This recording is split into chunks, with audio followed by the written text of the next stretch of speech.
नमस्कार, कैसे हैं आप लोग।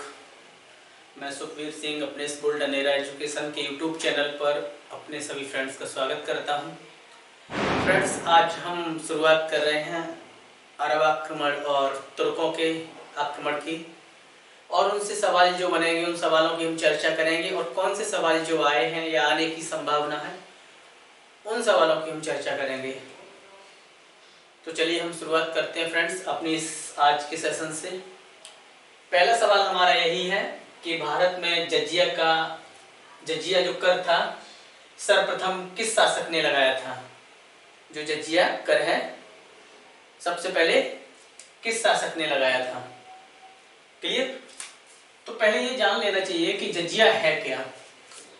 फ्रेंड्स, जब भारत में अरब आए हुए थे या दिल्ली सल्तनत की स्थापना हुई थी, उससे पहले ही जो जजिया था फ्रेंड्स, वह एक सुरक्षा कर था। क्या था? एक सुरक्षा कर था जो गैर मुस्लिम लोगों से लिया जाता था। किससे? गैर मुस्लिम व्यक्ति से लिया जाता था। जो टैक्स लिया जाता था उसे जजिया कहा जाता था, और भारत में सबसे पहले मोहम्मद बिन कासिम ने लगाया था, जब अरबों का सफल आक्रमण जो होता है 712 ईस्वी में। कब? 712 ईस्वी में सिंध पर करता है मोहम्मद बिन कासिम। तो जजिया का प्रयोग करता है, जजिया टैक्स लगाता है। जब यहाँ आधिपत्य कर लेता है तो उसमें कहता है या तो आप इस्लाम ग्रहण कर लीजिए, अगर आप इस्लाम ग्रहण नहीं करेंगे तो अदर रिलीजन को मानेंगे तो उसके लिए आपको सुरक्षा कर देना पड़ेगा, जिसे क्या जजिया कहा। और यह किसने लगाया था? मोहम्मद बिन कासिम ने। Clear friends. महमूद गजनवी को आप जानते ही हैं कि महमूद गजनवी यह भी एक गजनी वंश का था। अलप्तीन, समझे। 17 बार इसने आक्रमण किया था, जैसे कि थानेश्वर कन्नौज पर आक्रमण किया इसने। क्या किया? सोमनाथ मंदिर को लूटा। गौरी को आप जानते ही हैं, इसे साम्राज्य निर्माता के रूप में जाना जाता है। क्लियर। बढ़ते हैं नेक्स्ट क्वेश्चन की तरफ। ये देखिए, अरबों के आक्रमण के समय पल्लवों का शासक निम्न में से कौन था। इसके कहने का रीजन ये है फ्रेंड्स कि जिस समय अरबों का आक्रमण हो रहा था भारत पर, अरब आए थे 712 से लेके बाद से, उस समय पल्लवों का शासक कौन था। क्लियर। पल्लवों का शासक कौन था? तो पुलकेशिन द्वितीय नहीं फ्रेंड्स, नरसिंह वर्मन, शशांक या नागभट्ट नहीं। कौन था इनमें से? तो इसका जो राइट आंसर होगा वो भी सही होगा, नरसिंह वर्मन। दरअसल जिस समय अरबों का आक्रमण हो रहा था 712 के समथिंग, 712 या उससे आगे पीछे जो आक्रमण हुए, असफल आक्रमण हुए, समझ रहे हैं ना। उसके बाद जो सफल आक्रमण होता है मोहम्मद बिन कासिम के नेतृत्व में, उस समय पल्लवों का शासक जो था वो कौन था? नरसिंह वर्मन था। क्लियर। देखिए नेक्स्ट क्वेश्चन। निम्न में से सिंध के किस शहर को अरबों ने स्वर्ण नगरी का नाम दिया था। अरबों ने किसे स्वर्ण नगरी का नाम दिया था? अरूर, मुल्तान, ब्राह्मणबाद और नीरून। फ्रेंड्स, ये जो सभी प्रांत हैं, जो सभी शहर हैं, पश्चिमी भारत के ये प्रांत हैं। क्लियर। तो ये यहाँ के ये प्रांत हैं, समझ रहे हैं ना। अरूर, मुल्तान, ब्राह्मणबाद, नीरून, समझे। यहाँ के ये प्रांत हैं। और जिस समय ये आक्रमण करते हैं, यहाँ की संपन्नता को देखकर क्या कहते हैं? मुल्तान को या स्वर्ण की नगरी कहा जाता है। मुल्तान एक व्यापारिक शहर था, यहाँ से पूर्व पश्चिम एशिया की तरफ व्यापार होता था, अनेक व्यापारी यहाँ आते थे, तो इसलिए इसे क्या कहता है? मुल्तान को क्या कहता है? स्वर्ण की नगरी कहता है। क्लियर। नेक्स्ट क्वेश्चन देखते हैं। दाहिर के बेटे जयसिंह को सिंध के किस नगर का दायित्व सौंपा गया था। क्लियर? मुल्तान, अरोर, नीरून या ब्राह्मणवाद का। तो फ्रेंड्स, जब 712 में मोहम्मद बिन कासिम इसे सिंध का जो शासक दाहिर होता है उसको पराजित करता है और उसके बाद उसकी मृत्यु हत्या हो जाती है। उसके बाद होता क्या है, इसका जो दाहिर का बेटा होता है जैसिन, ये गद्दी पर बैठता है और इसे जो सिंध था, सिंध प्रांत था, उससे सटे हुए जो उसका क्षेत्र था, उसका साम्राज्य का जहां तक विस्तार था, उस पे मोहम्मद बिन कासिम अपने साम्राज्य में मिला लेता है और यहाँ से मुस्लिम साम्राज्य की मुस्लिम सत्ता की नींव पड़ती है। और होता क्या है, यहाँ इसके बेटे को शासक बनाया जाता है और इसे कहाँ का, ब्राह्मणवाद का दायित्व सौंपा जाता है। गवर्नर के रूप में इसे दिया जाता है कि जाओ आप ब्राह्मणवाद का जो कार्यकाल है उस चीज को देखो, आप वहां जाइए आप। ठीक, तो इसका राइट आंसर क्या सही होगा? राइट आंसर इसका डी सही होगा, ब्राह्मणवाद। नेक्स्ट क्वेश्चन देखते हैं।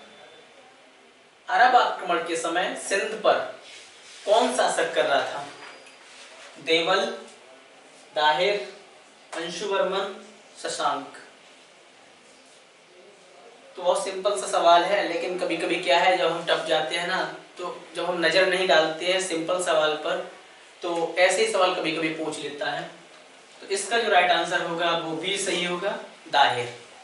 712 में आपको पता होना चाहिए कि जब आक्रमण करता 712 में, तो उस समय सिंध का शासक कौन था?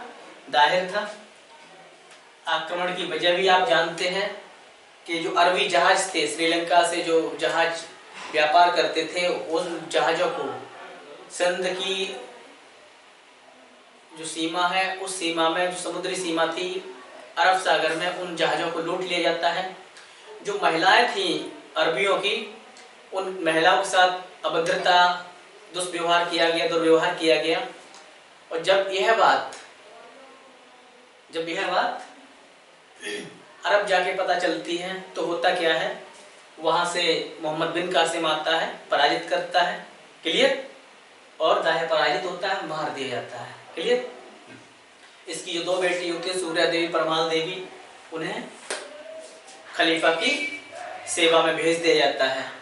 तो यहाँ का शासक कौन था? ये दाहिर था। क्लियर? नेक्स्ट क्वेश्चन देखते हैं। जिस समय मोहम्मद बिन कासिम ने सिंध पर हमला किया, उस समय सिंध की राजधानी कहाँ थी? बहुत अच्छा सवाल है कि जिस समय मोहम्मद बिन कासिम ने सिंध पर आक्रमण किया था, उस समय राजा दाहिर ने अपनी राजधानी कहाँ बनाई थी, या कहाँ राजधानी थी सिंध की? तो मुल्तान, अरोर, देवल या नीरून। तो फ्रेंड्स, इसका जो राइट आंसर होगा वो भी सही होगा, अरोर। सिंध की जो राजधानी थी उस समय कहाँ थी? अरोर में इसकी राजधानी थी। Clear friends? नेक्स्ट क्वेश्चन देखते हैं। मोहम्मद बिन कासिम के आक्रमण के समय निम्न में से कौन सा स्थान बौद्ध भिक्षुओं और श्रमणों के हाथ में था?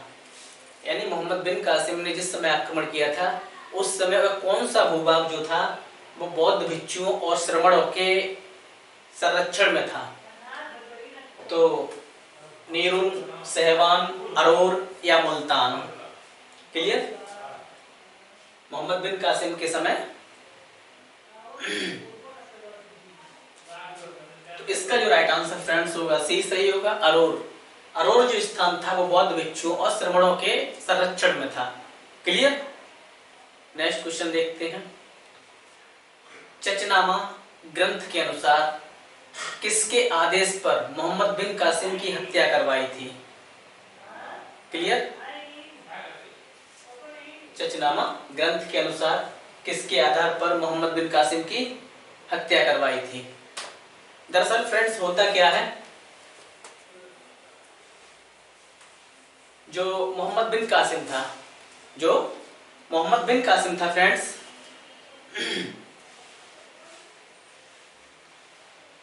जो मोहम्मद बिन कासिम था, यह खलीफा का अत्यंत प्रिय और विश्वसनीय व्यक्ति था।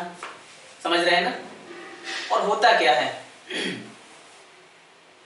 होता यही है कि जब सिंध पर आक्रमण करता है, सिंध पर विजय प्राप्त करता है ये मोहम्मद बिन कासिम, तो फ्रेंड्स जो मोहम्मद बिन कासिम होता है जो दाहिर की पुत्रियों को लेके चला जाता है खलीफा की सेवा में, वहां के शासक की सेवा में ले जाता है, पेश करता है दोनों पुत्रियों को उसकी को।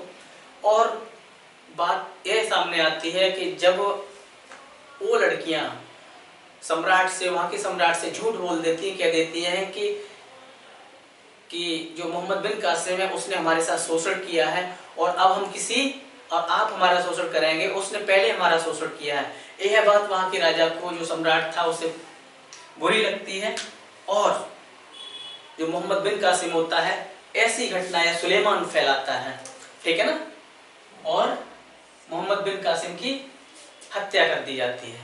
Clear friends? इस घटना के पीछे, इसकी हत्या के पीछे यही एक मेन मकसद था, कारण था कि उनकी पुत्रियों ने झूठ बोल दिया था। नेक्स्ट क्वेश्चन देखते हैं, मोहम्मद बिन कासिम कौन था? मोहम्मद बिन कासिम कौन था?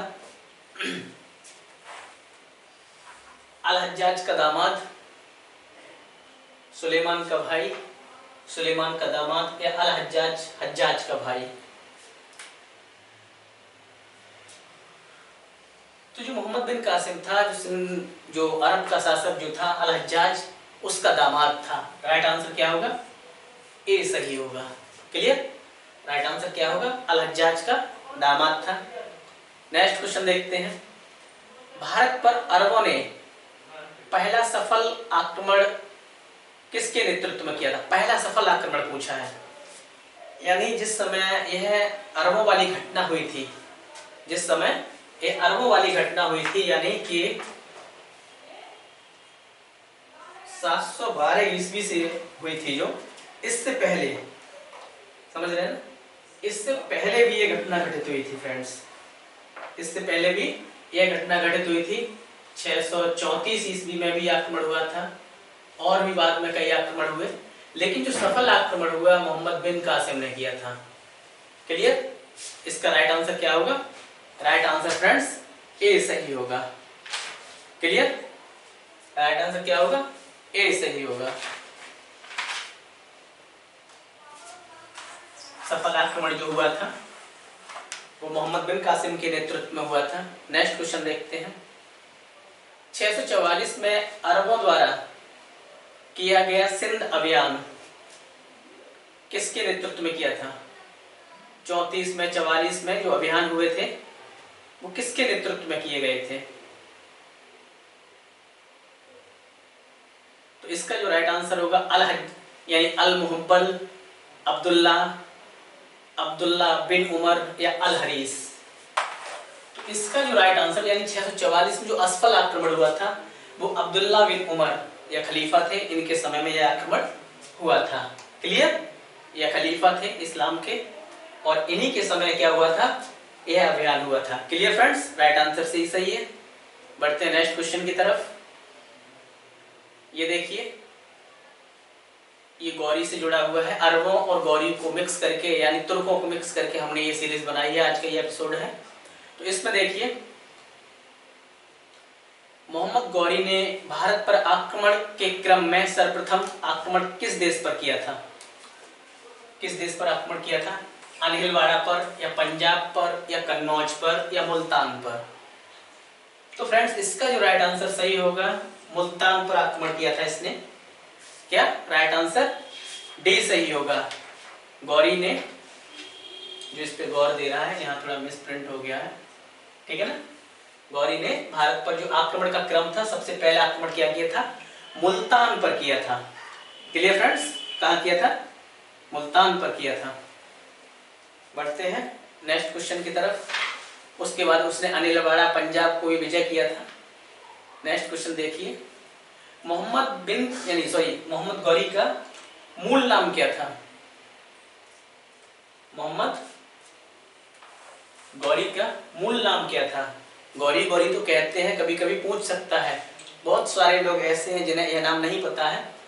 तो मुइजुद्दीन मोहम्मद बिन साम, सैफुद्दीन मोहम्मद बिन साम, मोहम्मद बिन सूरी, कुतुबुद्दीन हसन। तो फ्रेंड्स इसका जो राइट आंसर होगा मुइजुद्दीन मोहम्मद बिन शाम, इसका जो मूल नाम था। ठीक है ना, इतिहासकार इसे गौरी गौरी के नाम से बुलाते हैं।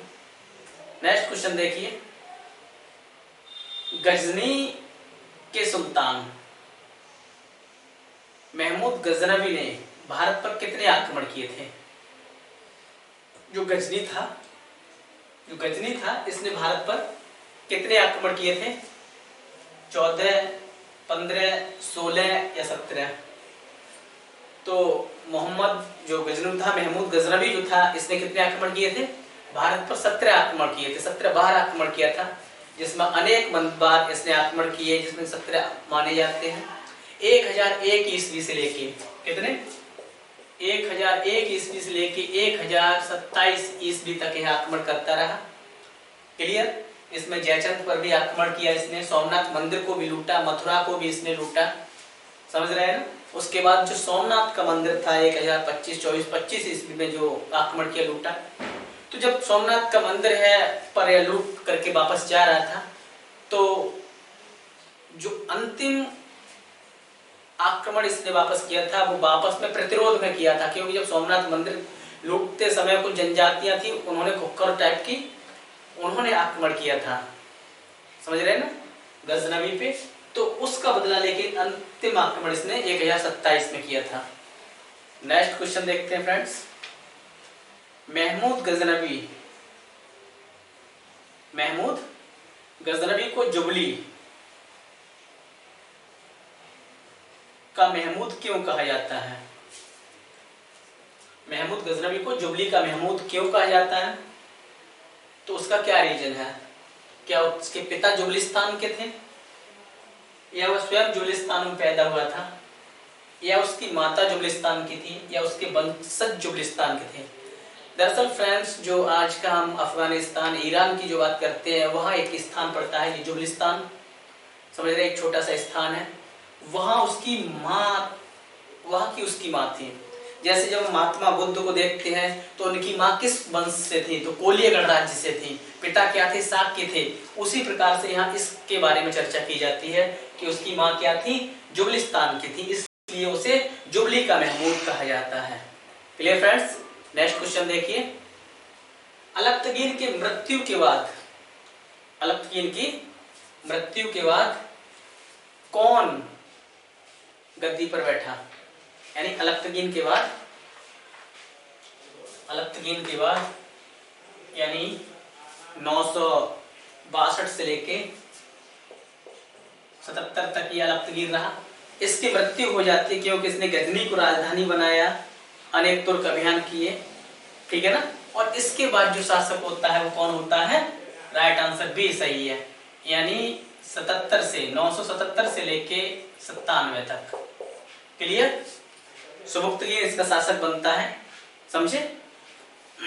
और सुबुक्तगीन के जो 2 पुत्र होते हैं बाद में जाके, उन्हीं में महमूद गजनवी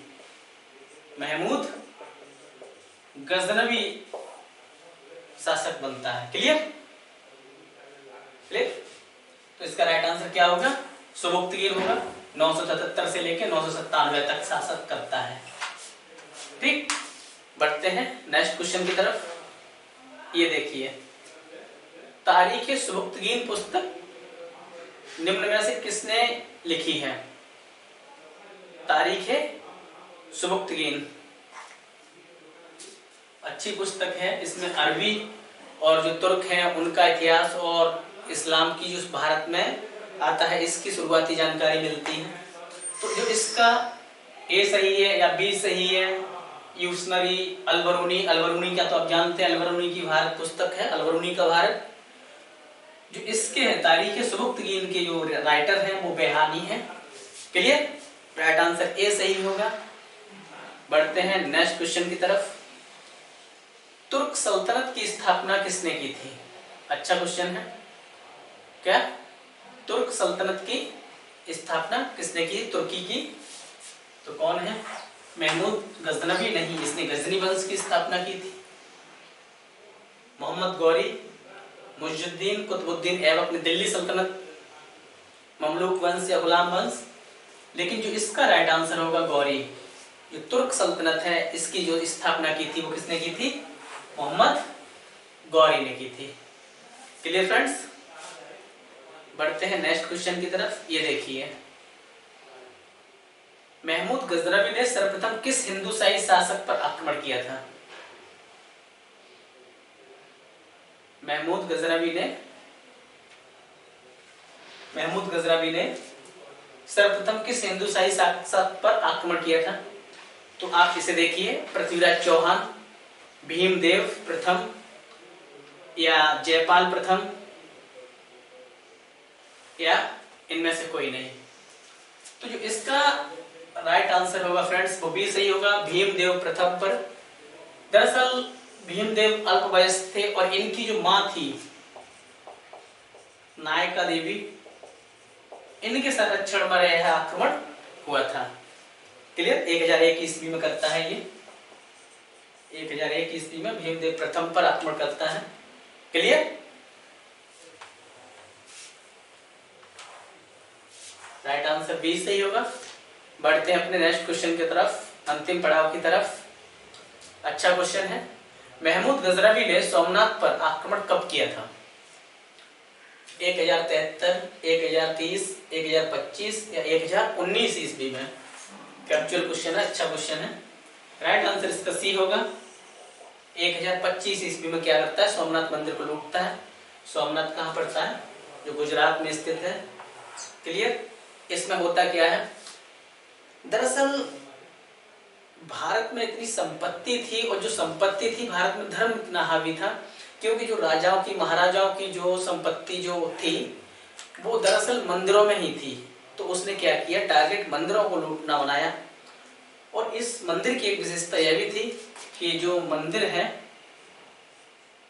क्लियर, जो यह मंदिर था, क्लियर, जो यह मंदिर था, इस मंदिर में शिवलिंग की मूर्ति थी और कहा जाता है कि इस मंदिर में यह मूर्ति बीच में टंगी हुई थी।